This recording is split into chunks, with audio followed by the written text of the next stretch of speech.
भारतीय वजीर आजम Narendra Modi Donald Trump को मुबारकबाद दे रहे हैं।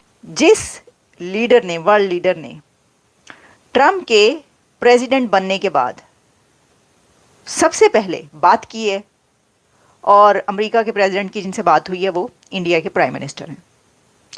अब आप इससे अंदाजा कर सकते हैं, अब आप इससे ही अंदाजा कर लें इंडिया की अहमियत का। And he even said he is a good friend of mine. My good friend, Prime Minister. India के prime minister Narendra Modi Trump की जीत पर खासे खुश नजर आ रहे हैं। ट्रंप ने ड्यूरिंग डिस्कशन, अभी मैं आपको बताऊंगी कि बातचीत क्या हुई है, प्रेसिडेंट ट्रंप ने ड्यूरिंग डिस्कशन ये कहा है कि you are the first world leader. अच्छा, पाकिस्तान पे इसका असर होगा। हाँ, दुनिया पूरी एक बड़ी शिफ्ट आ रहा है ना, बड़ा शिफ्ट आ रहा है, तो पाकिस्तान पे इसका असर होगा। Social media, even TV channels, वो सब चला रहा था। क्या ये एक्सपेक्ट नहीं कर रहे थे कि डोनाल्ड ट्रंप री-इलेक्ट हो जाए? Trump said that the whole world loves PM Modi. President Trump ने ये कहा कि Modi is magnificent, India is magnificent. Can you imagine? Trump सिर्फ उन्हीं को ही अप्रिशिएट कर रहे हैं, हिंदूज को। तो मैं समझता हूँ ये बायसनेस है, बायसनेस होनी नहीं चाहिए, लेकिन ये एक पॉलिटिकल सिचुएशन है, तो हर बंदे को इस पे अप्रिशिएट करना चाहिए। मोदी ने ट्रंप को कॉल की और मोदी वो पहला वर्ल्ड। डॉक्टर साहब, सबसे पहले तो आपको मुबारक हो डोनाल्ड ट्रंप की जीत के हवाले से। जिस पॉलिटिशियन या जिस प्रेसिडेंट के ऊपर आपने बिलीव किया था 2016 में, एंड यू रिमेन कमिटेड कि आप उनकी आइडियोलॉजी, थॉट, पॉलिटिकल जो उनकी जो एक्विन है, आपने उनको रीड किया, अंडरस्टैंड किया, और जब मुसलमानों के अंदर कोई भी अमेरिका के अंदर ट्रंप को सपोर्ट नहीं कर रहे थे, तो you are the only one जिसे वॉशिंगटन पोस्ट ने कहा the Muslim guy who believes in Trump, और वॉशिंगटन पोस्ट की स्टोरी भी वहां पे पड़ी है। डॉक्टर साहब, कैसे देखते हैं डोनाल्ड ट्रंप की जीत को?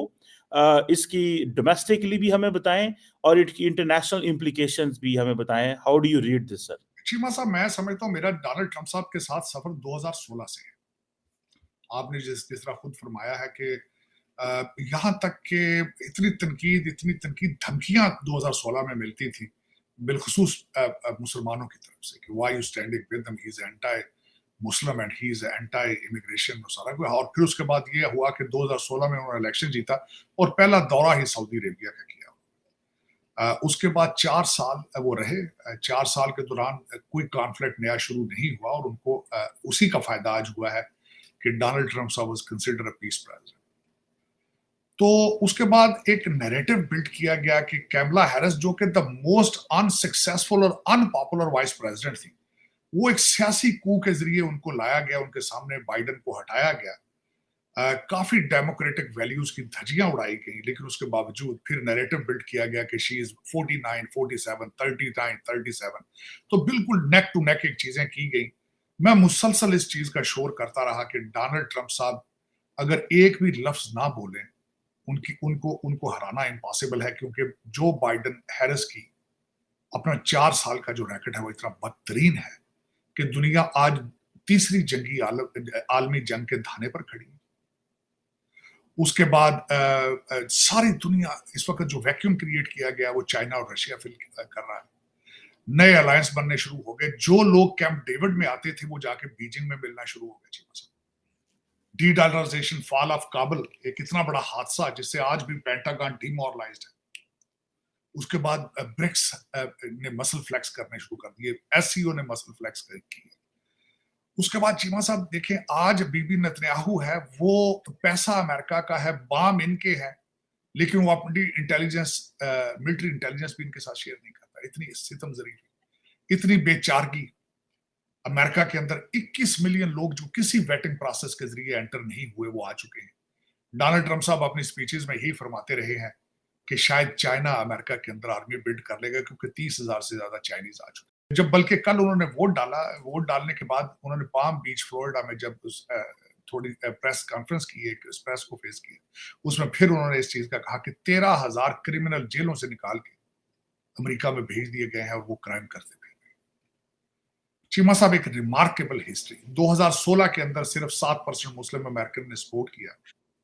ये सपोर्ट बढ़ के 2020 के अंदर तकरीबन 18-19% के करीब गई। इस दफा गाजा की वजह से support 52% American, Muslim American, they were supporting Donald. मैं कल से मुसलसल काफी चैनल्स पे जाता रहा हूं, जो बार बार क्वेश्चन किया जाता रहा है कि डोनाल्ड ट्रंप साहब इन जंगों के बारे में क्या करेंगे।